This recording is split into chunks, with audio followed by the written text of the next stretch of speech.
Hey, I wanted to share a quick article with you, give you a little update. We got a couple of videos coming out very shortly that Hmm. we're going to be filming today here on the Homestead with some awesome, really cool news and hopefully some developments. So stay tuned for that. We're also going to be doing a Fearless podcast about the water table, and we're going to be talking a lot about water. So be expecting that to come out shortly. Hmm. And please go subscribe to the Fearless Podcast. But I wanted to review an article from the Mises Institute, and they put out a newsletter, and this is in the Austrian, this is in their July August newsletter. Wanted to quickly and briefly share this with you.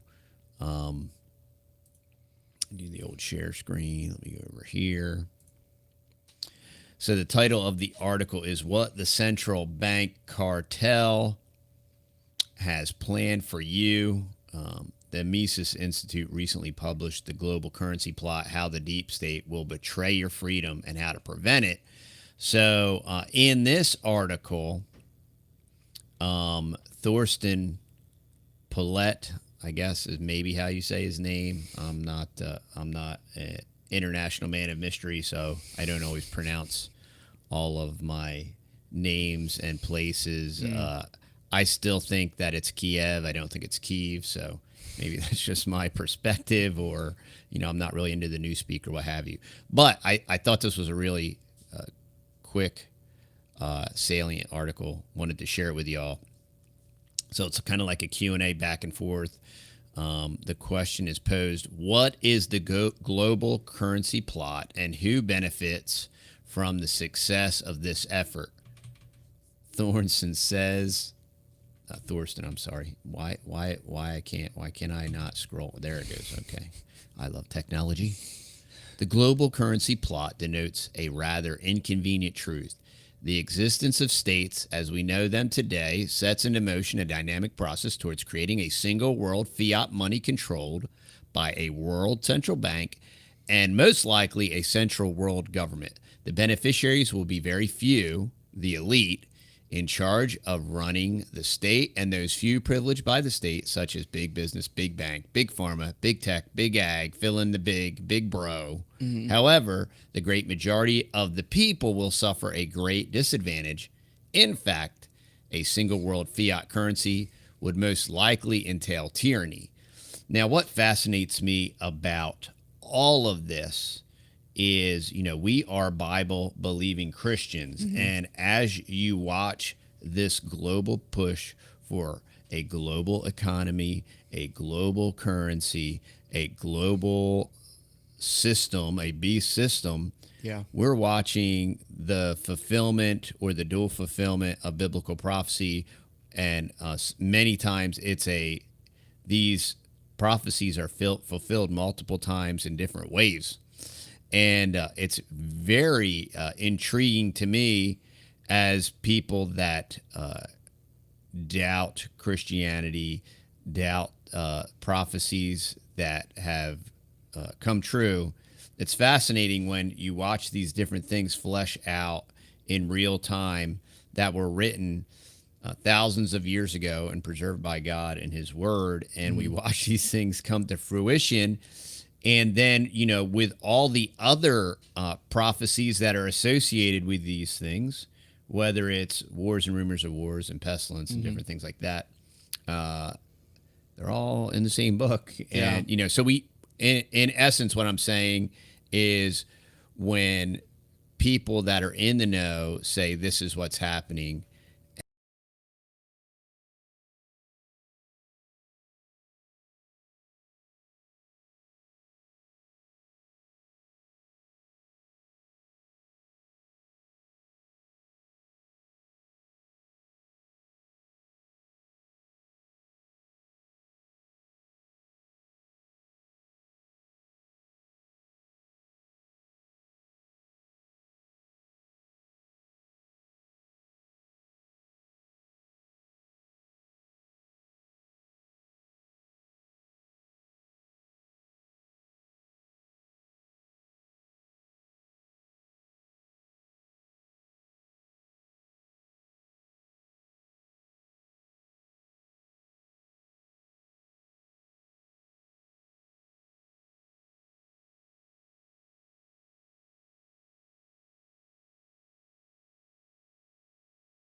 about that as far as like these trials and tribulations are given to us to test what we're made of, and also to test and try our faith. Yeah.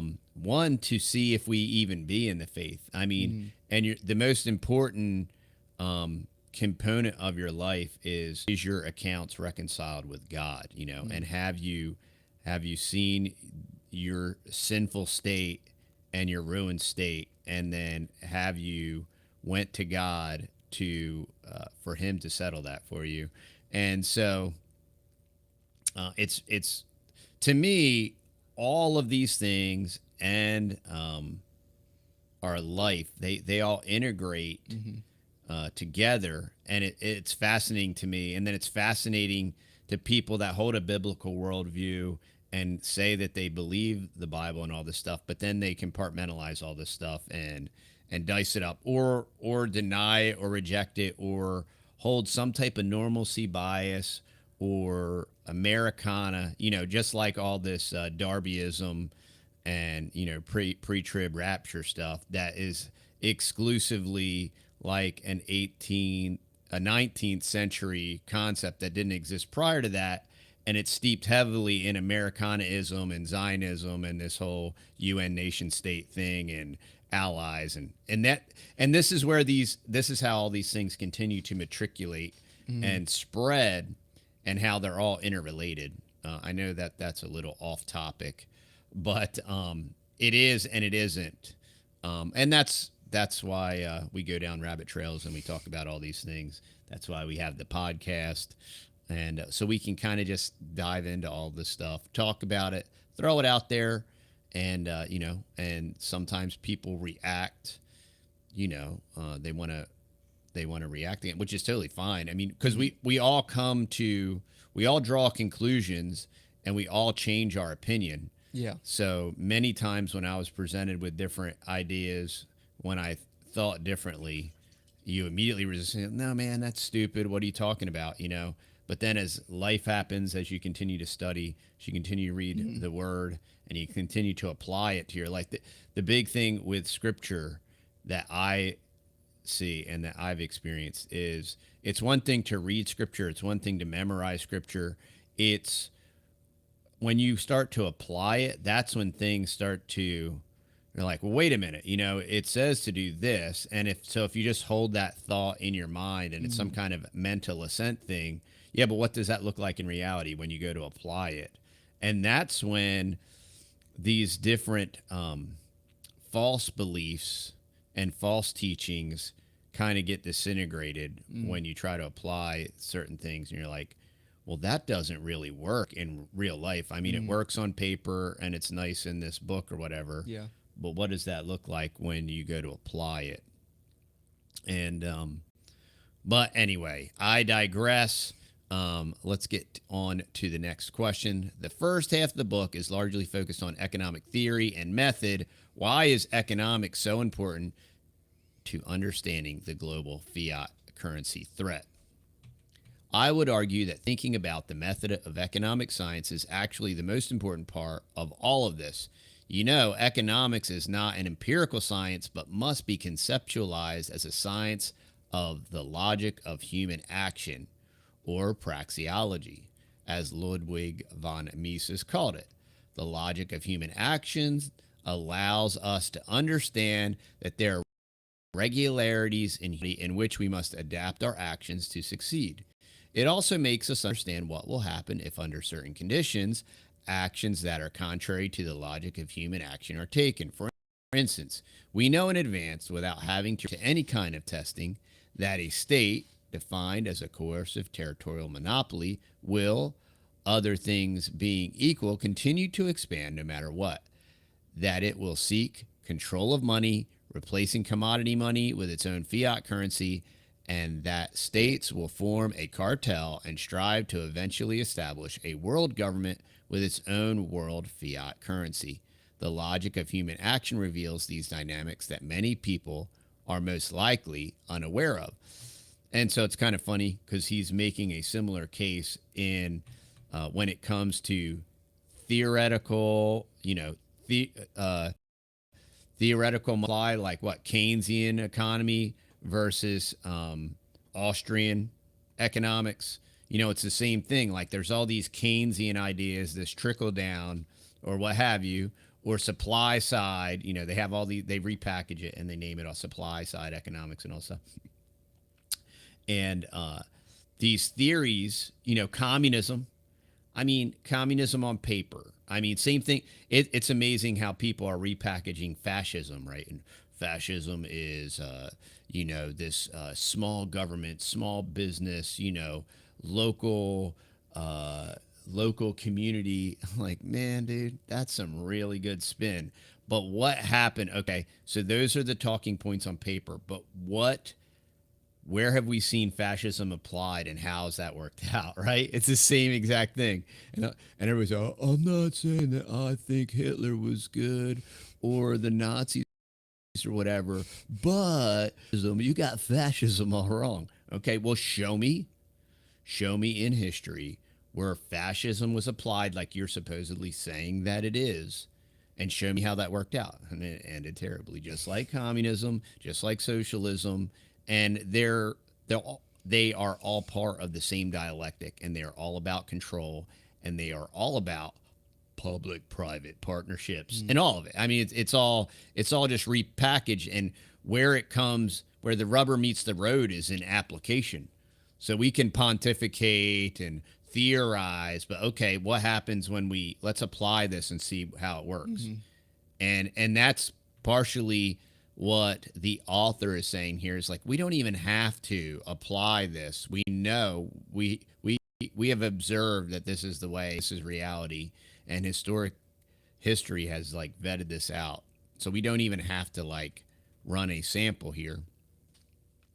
What role do central banks such as the Federal Reserve play? It may be hard to swallow, but central banks created for the greater good, but to support the state and special interest groups. After World War II, the U.S. became the dominant economic and military power of the world, and the Federal Reserve, founded in 1913, became the world's most powerful central bank, issuing the U.S. dollar, the world's leading reserve currency. It is fair to say that the Fed does indeed call the shots in the international financial and economic system. The Fed acts as the unofficial world central bank. Central banks play a crucial role in making a fiat currency system possible, and if they form a cartel, they can basically create a single world fiat currency. Now, I want to pause here for a second for a station identification, and I want to introduce you to Chuck. Hey, Chuck DeLaurenti here, your private family banking resource. With the banking industry in another tailspin and the Fed ready to raise interest rates again, many of you are asking, when will this madness stop? If you're interested in learning how to establish a family banking system that will reside outside of today's mainstream banking insanity, you'll want to schedule a call with me, your sponsor here of the podcast from Private Family Banking. There's a way for individuals and families to create a pool of money, put that money to work, earning continuously compounding interest, and have that ever growing pool of capital available as collateral for cash and for financing investments, businesses, college, and other major life expenditures without going to the big banks for loans. Imagine having control of your cash assets in a system that is free from the big bankers while enjoying liquidity, access to your money, safety, security, seeing your money grow continuously, tax protected, knowing that your money is immune from the stock market losses, growing your money at guaranteed rates, and having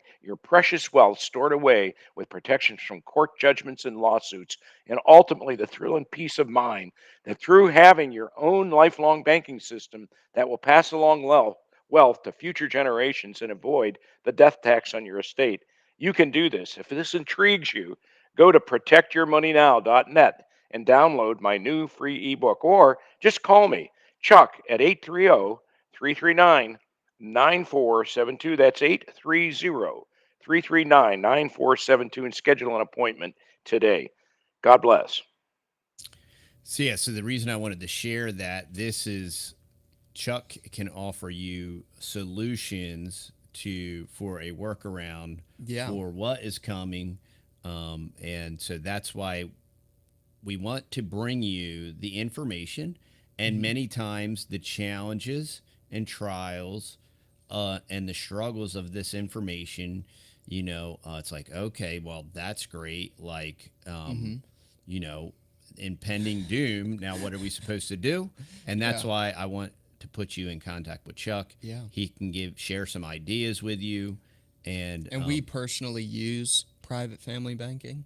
yeah, And yeah, and we're yeah. we're very excited about it. It's worked very well for us. It's continuing to work for us. So we just wanted to make y'all aware of it, Yeah.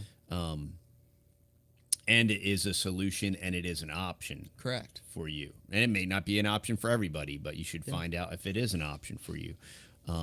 The dollar has played a central role in the global economy for decades. Does the dollar's global hegemony help or hinder efforts to create a single global currency? The dominance of the US dollar is certainly helping to push the world towards a single fiat currency. Just imagine a major crisis that will eventually hit us. When the worldwide fiat currency regime starts to unravel, the US dollar will likely be the last man standing. In such a situation, it is also very likely that many countries will try to peg their currency to the dollar, effectively adopting the US dollar as base money. It may not sound realistic right now, but imagine a scenario in which the United States and China join forces and endorse exchange rates fixing through the International Monetary Fund's special drawing rights, later declaring the exchange rates irrevocably fixed. The world would be closer to a single world fiat currency. And this is what is fascinating to me as we talk about BRICS, and that's Brazil, Russia, India, China, and now like 16 other countries. And what's fascinating about the BRICS, and they're adopting this gold-backed currencies, and these countries are hoarding and stockpiling gold and all these different things. The thing that I see that gets failed to be pointed out in the whole BRICS coalition is that the main guys steering the ship, like China and Russia. Well, first off, Russia bad, y'all. I don't know if you know that. Yeah. But Bad Russia. and then secondly, I don't know if you remember. I don't know if you remember what Donald Trump warned us China, about. China, China, China, China, China, China, China, China, China. So then there's China, right? So, and I don't know if you know anything about these tofu cities or whatever, and this brittle steel and everything that China does. But for anybody that thinks that China makes all this junk and sends it over here, and doesn't think that all China makes is junk, and the same stuff that they're using is junk, there are lots of paradoxes within this whole thing. China manipulates their currency. China lies. China lies about all kinds of stuff. Russia manipulates their currency. Russia lies, right? Yeah. So it's there, and in this hope for finding the good guy or something, some people try to praise Putin and Yeah. the white hegemony of Orthodox Christianity or whatever. But it's all a dialectic, and none of it's really based in reality. And it's funny. I think he's going to get into BRICS here, but it's very interesting, the dynamic when it comes to this push. Just like with the money, and the push for a global currency is just like the push for a global control group. Because they want a global currency so then they can have a global government, right? So Right. then they can just break down the walls of countries and nations, and then it'll just be like, yeah, we're just, we'll just have like leaders and they control the whole entire world. Well, and pretty that's much. why that's why there was a global pandemic, right? Yeah. And that's why there will be another one. That's why Ronald Reagan spoke at the UN, right? And he said, "Hey, what would be better? What would bring the world better together than an alien attack, right?" And then Peggy Noonan, whoever wrote his speech or whatever, not like that guy had his own thoughts or anything. And that's what cracks me up when people quote presidents. Like, people wrote their speeches for him, right? Like, then he alludes to this alien, but he's referring to human. It's interesting. I don't want to dissect that speech right now, but what is that? Why do I bring it up? Well, that was in the 80s and the 90s, right? And it's the same story. And now what are we talking about in the news? Aliens and alien covered up and Podesta and Clinton and Disclosure and Stephen Greer and all the Mirage Men and the usual suspects. But, but all of it is pushing to global currency, global leadership, global citizen, the Neome project in the That's how they can have complete control. Yeah. Like 100% control. And when you look at the funding Everything you do for the Neome project, right? It's this global community that's being funded by Russia, China, the United Arab Emirates, Saudi Arabia, Iran, Iraq, of course, the United States, the UN. And you're like, well, wait a minute. I thought all these people hated each other. Why are they all communally spending billions to create a global hegemony? And you're just like, so what would it look like if the dollar were replaced with some sort of new international currency? Most recently, the BRICS countries, Brazil, Russia, India, China, and South Africa, have openly challenged the hegemony of the U.S. dollar and considered introducing their own currency. What would it look like?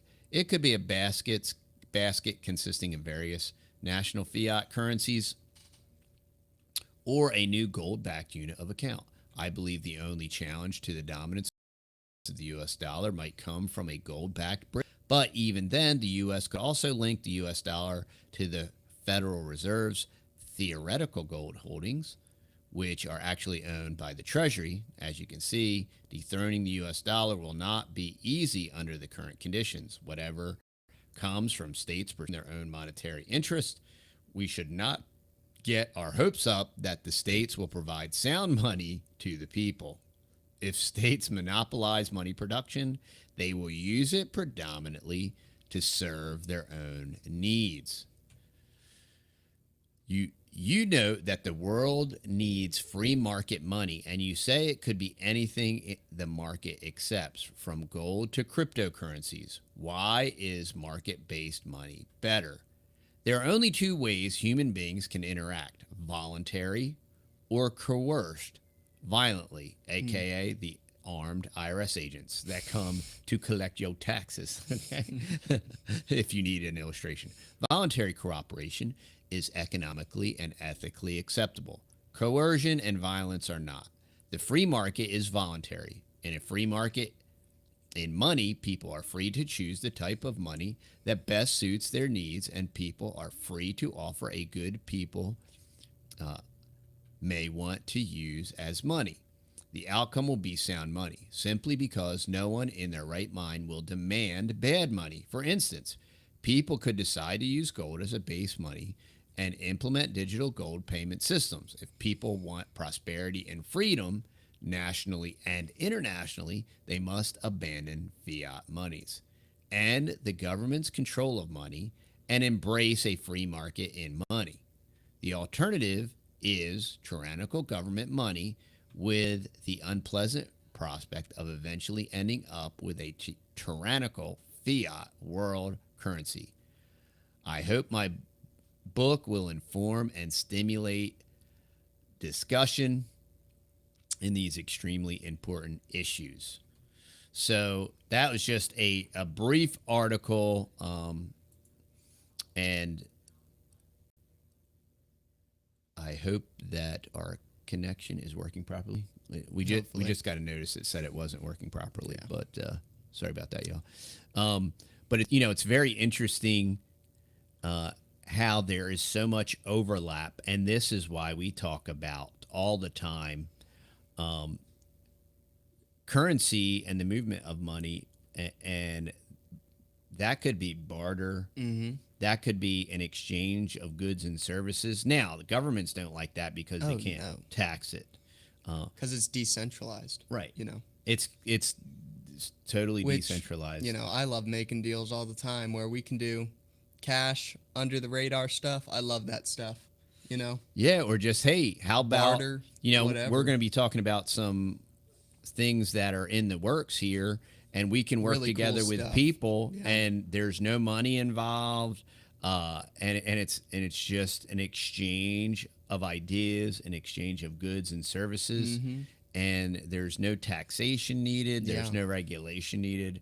But this is why your community is so important. We talk to people all the time. We talk about self-sufficiency and Yeah. preparedness, and the one thing that we help people dispel, we talk to older people that are getting into growing their own food and all that stuff, and I'm like, and they're like, the common thread is always like, man, if we have to grow our own food and eat our own food, we're going to die, we're going to starve to death.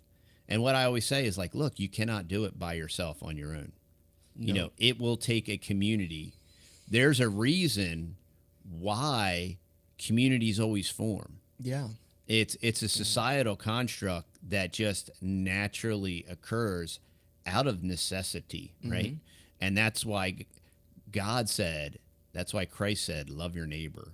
Yeah. Be kind to them, right? Love your neighbor. Because not only is it a command, it's a necessity. Yeah, you can't be everywhere all at once. I mean, like, we're always hustling, us boys are, and we always reach out to our neighbors, and they always reach out to us whenever we need something, like, we were looking for a gooseneck trailer for our truck, and I was like, well, my neighbor's really into, the cowboy lifestyle and different things, and he's always everywhere in Texas, and I'm like, I'll go ahead and talk to him and see if if he knows anybody that's selling a gooseneck trailer or whatever. And so anyway, he was like, I'm actually selling my gooseneck trailer, but it was a little too expensive. But always, just always talking to your neighbors and just being loving and kind to your neighbors. And you can, Networking. Yeah, you can get really so good, much work really done. good friends of ours Yeah. bought 110 acres, y'all, in this crazy real estate environment. They bought 110 Nuts. acres. They obviously didn't pay the fair market value, because nobody and their mom could have afforded it combined. And we went there, and we went out into this, it's like, there's a couple ridges on the property, and it was like the evening time, the sun was setting, Fascinating. It was great. and you literally couldn't hear any traffic whatsoever. Couldn't hear a single car buzzing or anything. Also, you can't see a single cell tower. Yeah. So there's no artificial flashing lights or Yeah. anything, and it was just peaceful. You could hear the crickets and the beautiful. birds. Man, it was very beautiful. And hopefully we'll have more to update you about Yeah, all of that. about that, but, too. I just wanted to do this quick article. We're going to crank out some videos today. But I think that's a perfect example. They were able to buy That's the perfect example. Every 110 acres. Now, not all at once, though. Right. They first bought a 40-acre chunk, and now they talked to their neighbor that owned 64 acres or whatever beside them, and they were like, look, give us first dibs when you want to sell it. And when they said that to him, he's like, I'm actually want to sell it right now. So they were like, okay, well, we're going to have to sell some equipment and stuff like that to actually be able to float it. And so it's, there's a lot of people that are like, oh, it's too expensive. Well, they were able to find this property. It is in the middle of nowhere, but Yeah. they were able to find it and get a pretty good stinking deal on it. Yeah. And, you just have to, be in the know and be in the area that you want to be in. And talk to and people, talk to have people. conversations in real life Yeah. with real people. That stuff wasn't posted, Yeah. on the market, or it would have been gone like that. Yeah.